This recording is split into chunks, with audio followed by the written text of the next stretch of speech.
And so that's the reason why I left all of my accolades and started creating dolls. And I knew nothing, Will, listen to me. Yeah, yeah, Nothing. I mean, less than nothing. But what yeah. I had was a passion. I didn't have any money. I had no mentorship, no experience, no background, nothing. But I had a passion to make sure that representation is prevalent in the doll industry.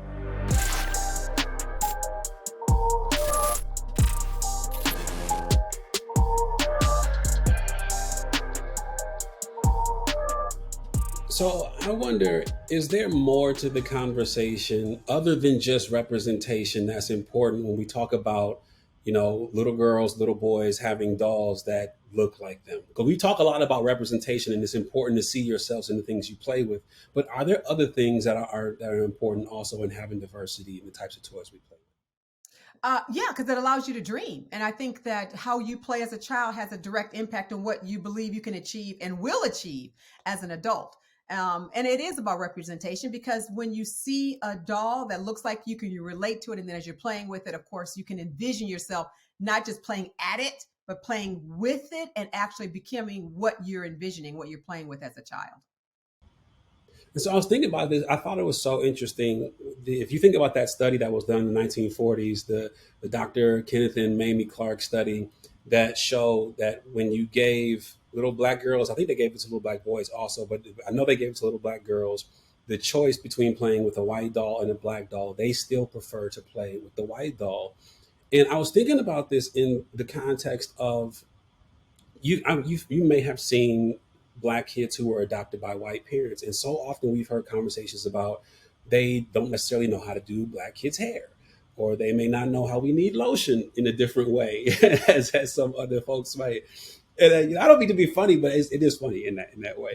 But I think about, could there have been more there, and also that the toys that they gave those black kids maybe didn't show the best beauty of black children. I was just thinking about that as we were, preparing for this conversation. What do you think there?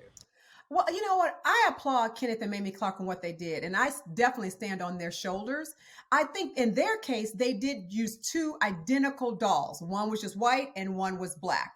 And unfortunately, I believe that it's ingrading systemic degradation of beauty of black and brown people. That is systemic, and it goes generation to generation. So when they saw the doll, they just spoke what they've been taught, either subliminally or consciously, that darker is not pretty, dark is ugly, dumb, stupid, and bad.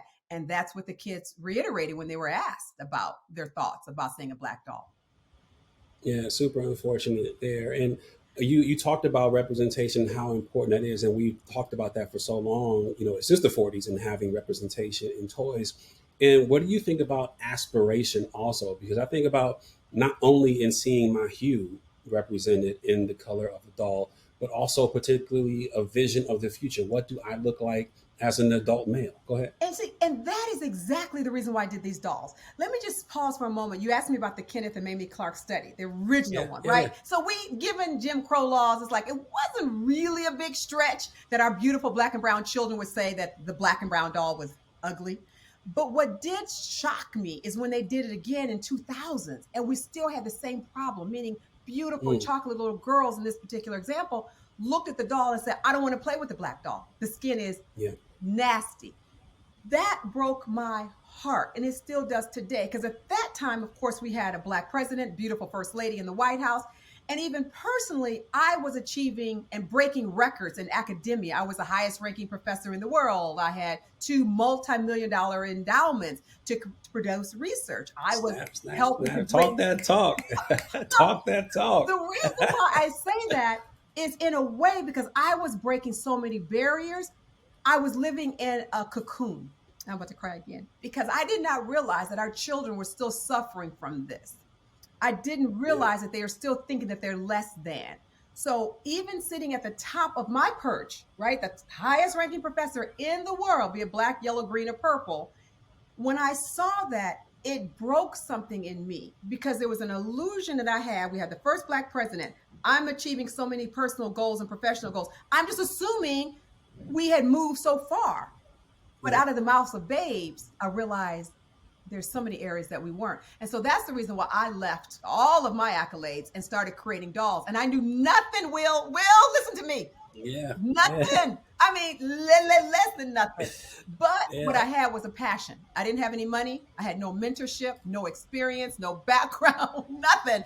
But I had a passion to make sure that representation is prevalent in the doll industry.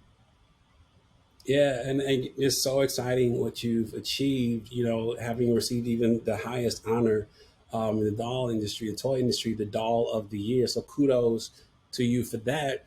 And so, talk about the importance of pushing the industry to embrace efforts like this. Because I think about, while having that public acclaim, the industry doesn't always champion innovation in that way. So because it's disruptive, it makes them have to do things differently. Absolutely. Because before we came, it was acceptable. It was an industry standard that we just take a beautiful Caucasian sculpt and you put brown paint on it and it's a black doll. You put tan paint on it and it's a Latina doll. And we came around and we said, no, no, no. Each individual ethnicity should have their own unique facial sculpt. And the reason why is that's because that's the only way it can be authentic. And but creating unique sculpts is the most expensive part of a doll. So I understand from a business perspective why many companies chose not to do it. I get it. Our mission was different. I didn't come into the doll industry saying, I want to be a billionaire, right? That was never my goal. Every time my goal was and still is, how can I show beautiful Black and brown children their beauty and their brilliance? And whatever it takes to do that, that's what we're willing to do. And so, since the responses have been so positive, now others in the industry are looking and they're like, oh, wait a minute. There's a market that's been underserved. They're dollars we haven't reaped yet. So now you do see a lot of toy industry moving into DE&I space. And I'm okay with that because as long as our children have beautiful representation, that's what makes my heart sing. So I'm really happy to see the shift in the toy industry.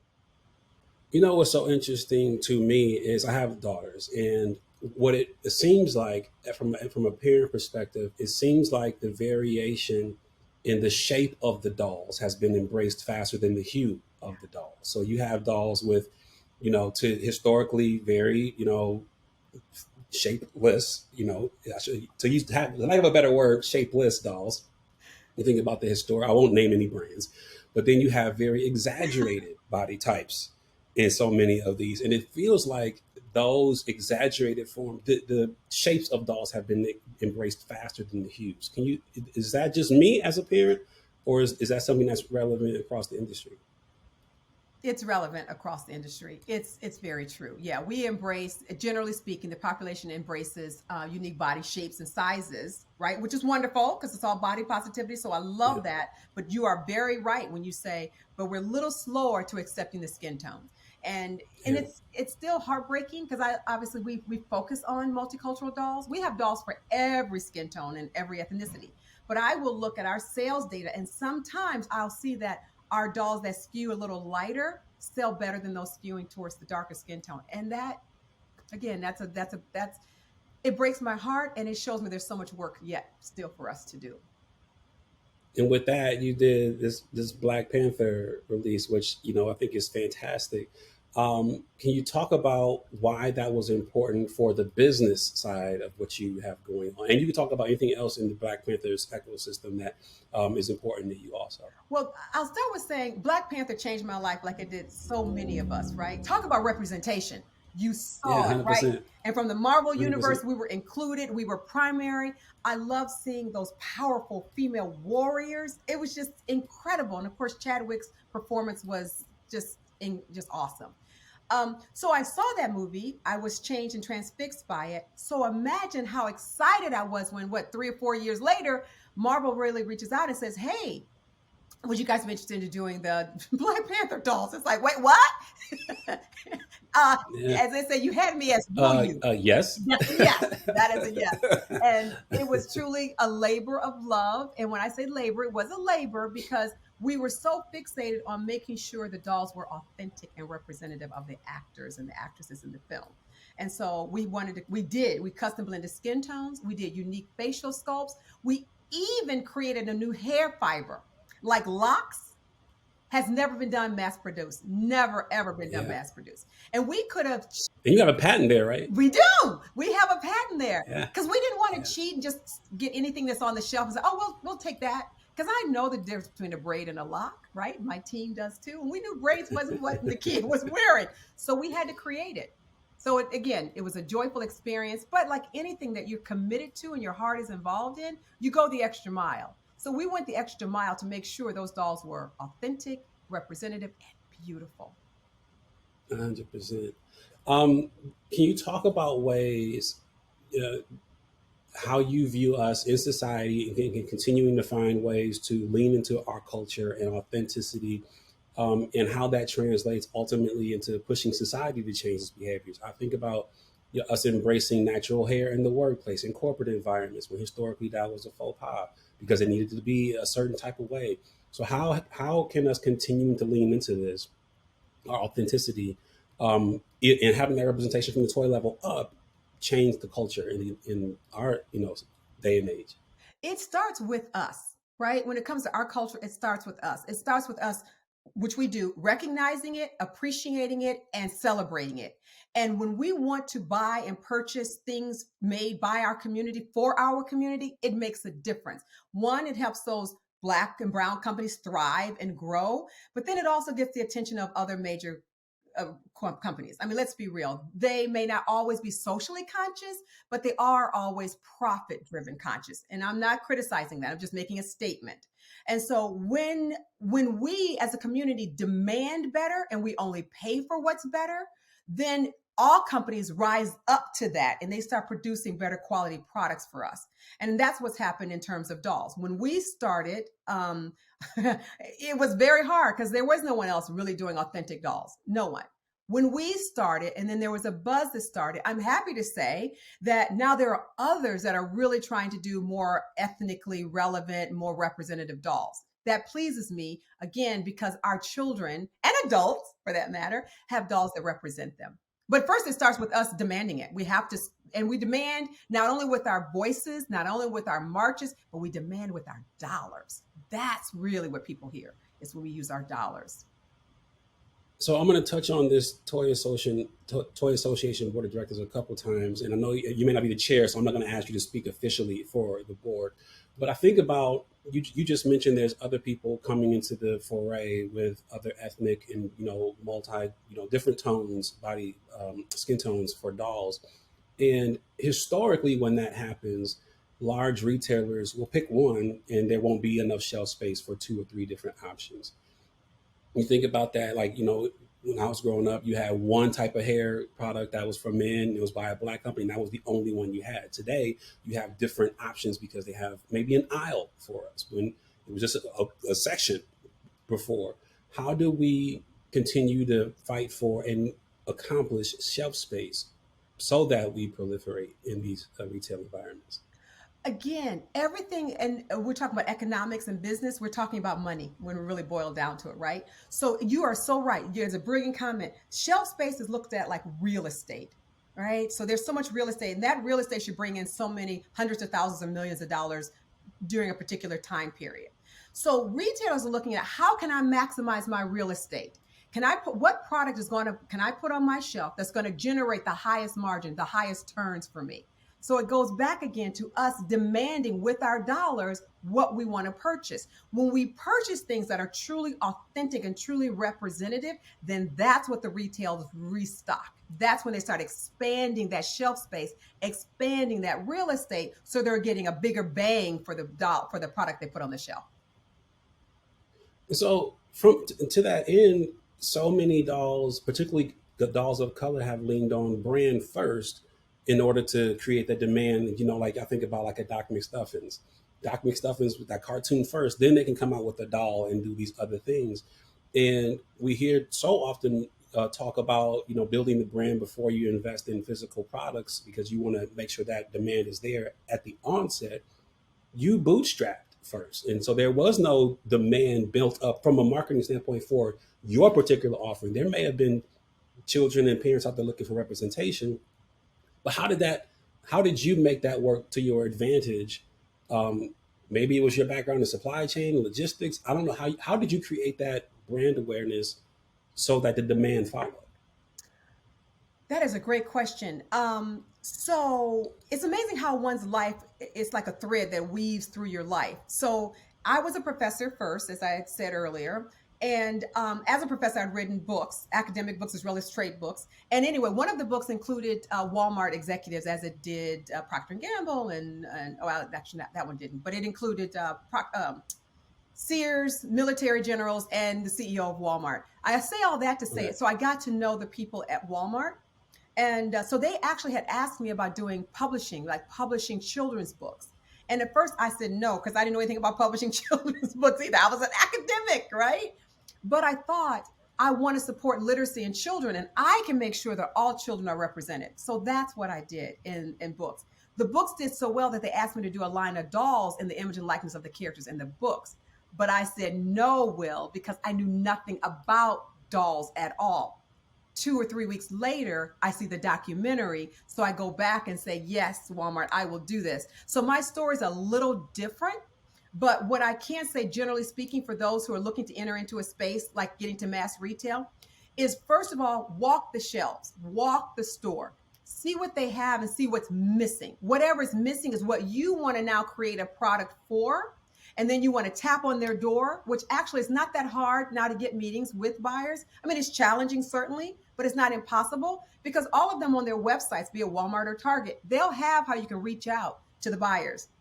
They actually do look at those submissions online, and then they'll call you in for a meeting. And then that's a whole different process of things you need to do once you have the meeting to make sure your meeting is successful. Oh yeah, we're gonna talk about that because that's what here for Black Tech Green Money. I wanted to because I read that you decided to bootstrap. You didn't want to take on a bunch of investors because you wanted to retain that ownership. And so often we probably to our own demise box that into you can't scale if you bootstrap. If you got to bring on investors if you want to go big, or you're just going to build a lifestyle company. You can't really build something that scales and employs tons of people if that's the goal.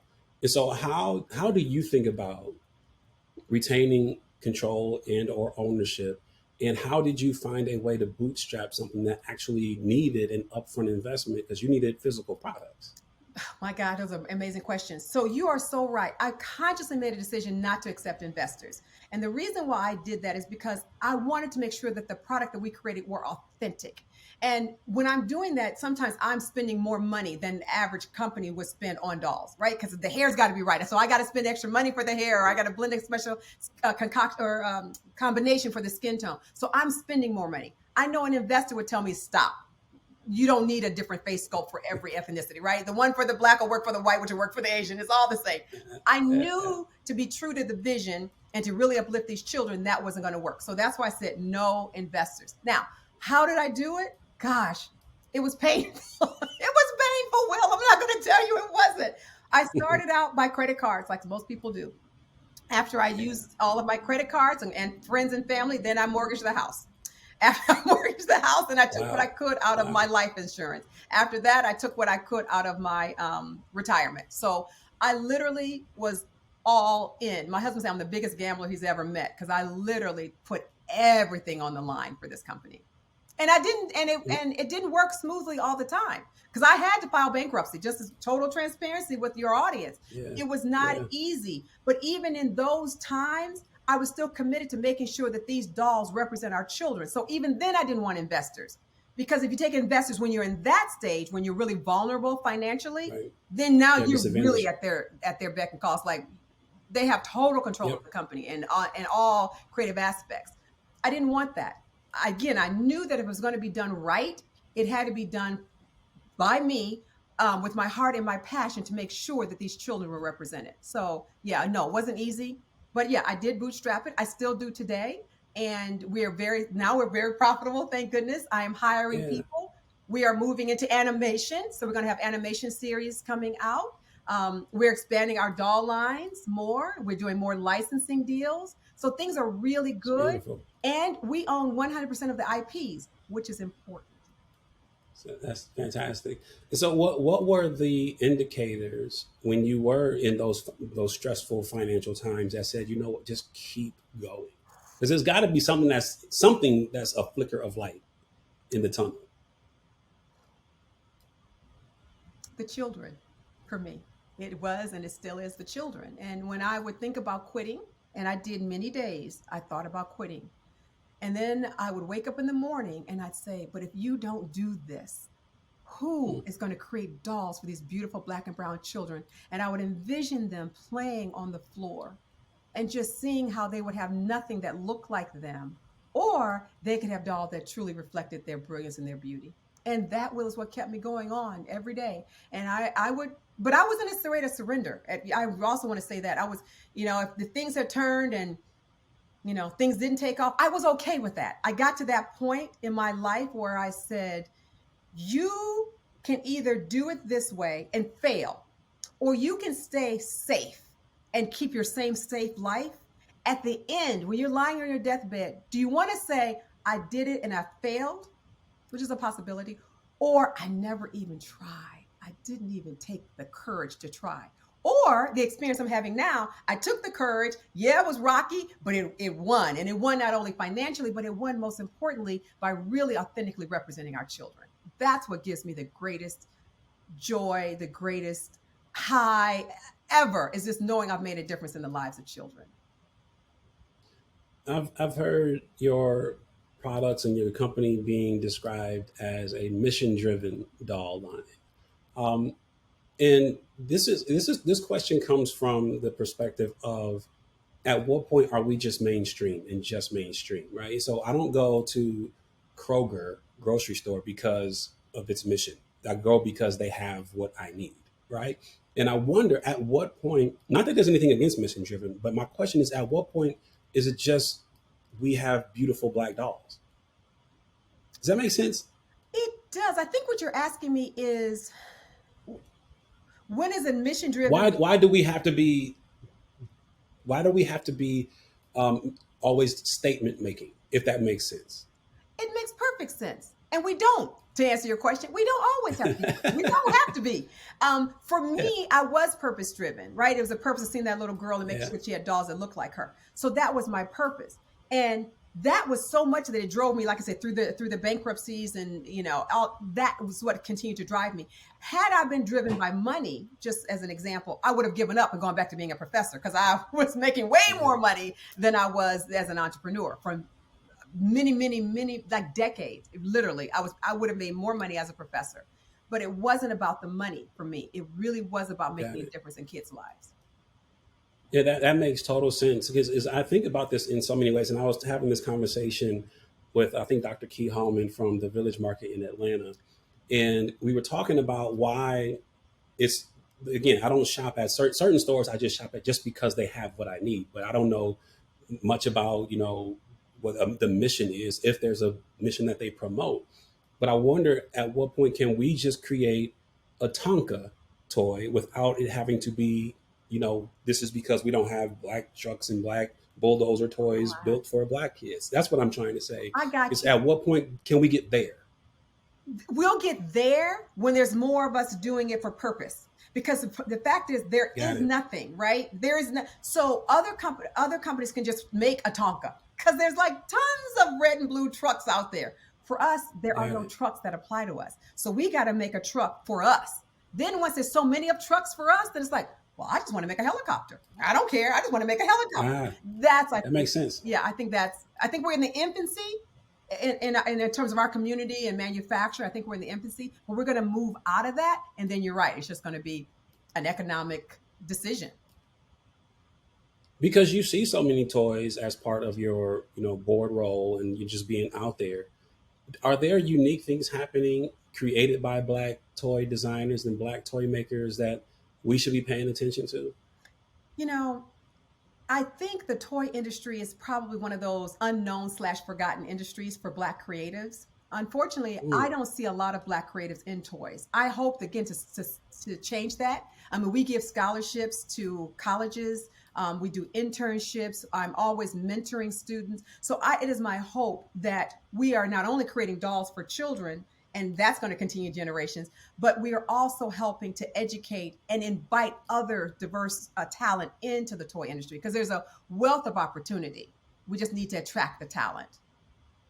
do you think you have a responsibility then to be visible? And Oh, yeah, Absolutely. And not only to be visible, but for my entire company to be representative. So in my company, we are 100% diverse. 100%. Wow. Yeah, right. And that's important because we're creating dolls for Asian children and black children. And I'm not Asian. So I would never suck anybody to an Asian doll, right? That'd be inauthentic. But if I have a great, talented Asian creative, then yes, we can work together as to create this amazing product for all children. And that's what we do. So yes, I do feel I have a responsibility to be seen, to be heard, and to not only embrace but to welcome in the next generation. It's interesting to me that you don't see, and to be honest, I have not heard about many toy makers who are black people. To your point, but that's so interesting because I've never thought about it. Like, hey, you don't hear about many black people in this way, but it makes sense that I don't see it because, to your point, I think we don't see enough of us doing this, and I wonder if, having seen you now and more people becoming aware of your story, if our creativity finds its outlet in that way, because maybe we thought we were supposed to deploy that creativity in one direction, but toys is a better direction, or another direction that we should consider. I agree. Toys, the annual revenue for toys outstrips the entertainment industry. We're talking about hundreds of Wow. billions of dollars in toys, but I don't think we recognize it as a community because we have the talent. Oh my gosh, have you seen the artists in our community? Oh, 100%. just breathtaking. So they just need to understand that there's another avenue to express that creative juice, right? And it's in toys. So, what are some of the first steps? Like, let's say, I'm an artist, and I was thinking, where we had Gracie's Corner on here a couple of weeks ago, an animation series on big on YouTube, and there are other animators out there and designers and etc. What are some of the easiest ways to create those demo toys or those sample toys? I'm talking about from a manufacturing perspective. Like, what do we need to get started on the road of doing this? So let me make sure I clarify because there's two different. I hear two different questions. How do we get into Okay. the industry, or how do we manufacture product? Because that's a What's the first step? What's out? So I've got maybe the design that I draw, and I want to make this superhero cartoon character I have a toy. What do I do next? got it. Okay, so the first thing you do is you trademark it. Let's get ownership of what you created, right? So that's get you a lawyer, go online and figure out how to trademark your IP. Number one. Then after that, make contact with, if you're very first time out, you want to make a contact with a factory. And so maybe the best way of doing it is working through a sourcing agent. And a sourcing agent can help you do a lot of things. They can help you identify a factory. They can even help you develop terms with that factory. And they may have avenues with retailers, perhaps. And so after you have your product made, you get a prototype of that, and then you knock on retailers' doors and you take your research of, hey, I walked your stores. Here's what I see you're missing. Here's how my product can satisfy it at a reasonable cost. And this is how I can deliver. And most importantly, here is my marketing plan of how I'm going to help you, Walmart, Target, Macy's, to help move my product off the shelf. Because that's the key, right? We can all get product on the shelf. I know people think that's really hard, and it is. I'm not trying to say it's not. It's incredibly difficult to get product in mass retail, incredibly. But what is really harder, if you will, is to get it off the shelf, meaning getting that consumer to walk in, looking for your product and buy it. So having a great marketing plan is also what's needed. And then you just need to have great supply chain to get the product to the retailer, and then a great analyst to analyze your sales. What product is working well? What product isn't working so well? How do we improve the one that isn't working so well? And even suggest a replacement for it if it's really not performing. And you just keep a partnership relationship with your retailers. And a lot of people don't do that. A lot of people think when they're working with the big box retailers, it's like, well, I'm working with Walmart, I'm working with Target. They got more than enough money. I'm just gonna, shave a little bit off here, take a little bit off here, and not necessarily be a true partner. To really succeed, whether it's in retail or whether it's really in life, it is about being an ethic, integral supplier that will honestly work together as partners with the retailer to actually move product and to get your product into the hands of the consumer. So I want to end here. I've heard you discuss before the benefit of not having a ton of experience in a particular industry category, and so often when we do have experience, we come in with defaults and assumptions on how things are supposed to go. But when you don't have experience, that can be a benefit as well, because you can take roads people with experience won't take because they already made assumptions about it. Can Well, you talk more about that? that it was one of the greatest revelations that I had. That question right there has so many jewels in it, what you just said. Yes, when I moved into toys, as I said, I had no mentoring, I had no money, I had no internship, no experience, nobody to help me, nothing. I Yeah. literally nothing. And for so long, literally longer than I care to admit, probably a year or two, I kept thinking that was a disadvantage. Like, I don't know what Mm. they know. They've been doing it longer. They went to school for it. But one girlfriend told me one day, as I was sitting there lamenting about, I don't know this, I don't know how to do this, I don't know how to tell the factory, Feeling sorry for feeling yourself, sorry right? for myself because I don't know, right? And she said to me, because you don't know what you just said, well, you don't have any perceived concept of how this is supposed to work. You can start and look at things fresh. And I Yeah. did.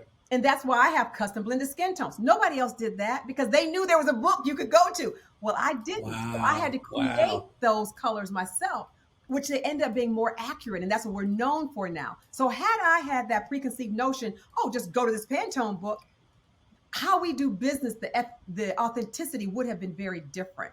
So yes, I come into this not knowing, and so I break all the barriers. I break the rules because I don't because I don't know any better. I don't know this can't be done, right? No one told me you can't move from being a professor over to doing toys and interacting with people in China and around the world because you don't have the knowledge, the background, or the money to do it. No one told me that. So I didn't think it was impossible. I literally saw a TV show and thought I can create a doll company. And I did. Yeah. And I did because I didn't believe I couldn't. So there are three overarching highlights from this interview for me, and I'm going to ask you after I repeat them for me. One, you came from a very successful previous career, and you decided to give that up to pursue this. Two, there's not enough of us creating toys or seeing toys as an option, and we should see it as an option. And three, the stop feeling sorry for yourself when you don't have as much experience, because that can be a benefit. Those are three takeaways for me.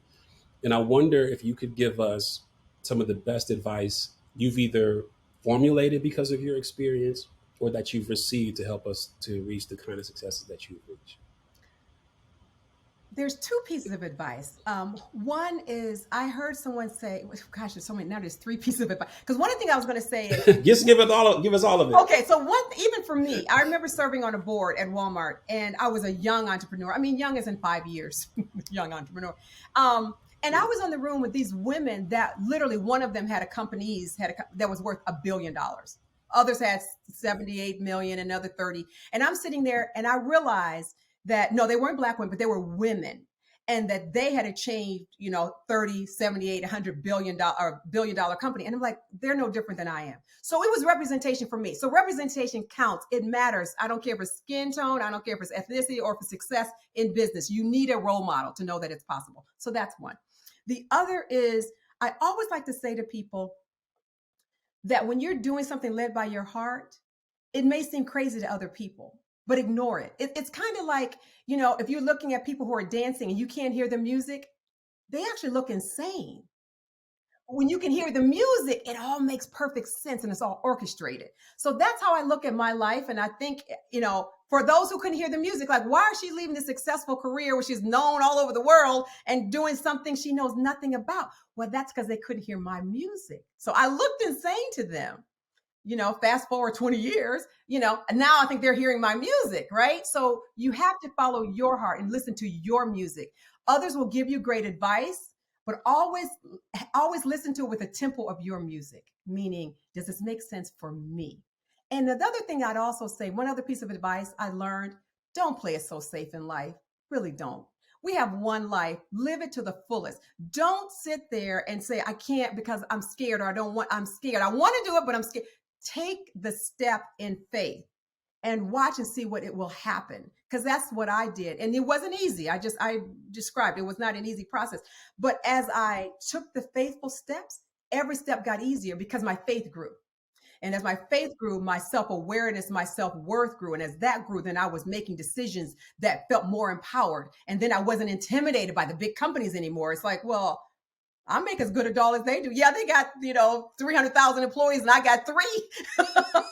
But, we're doing the same thing. I'm in the retailers, they're in the retailers. I'm manufacturing, I have factories, they have factories. So it's just a thing about scale. But as you grow in your faith, as you grow at seeing your successes, then you become more confident. As you become more confident, your company goes from 1 million to 20 million to 30 to 50 to 60 million.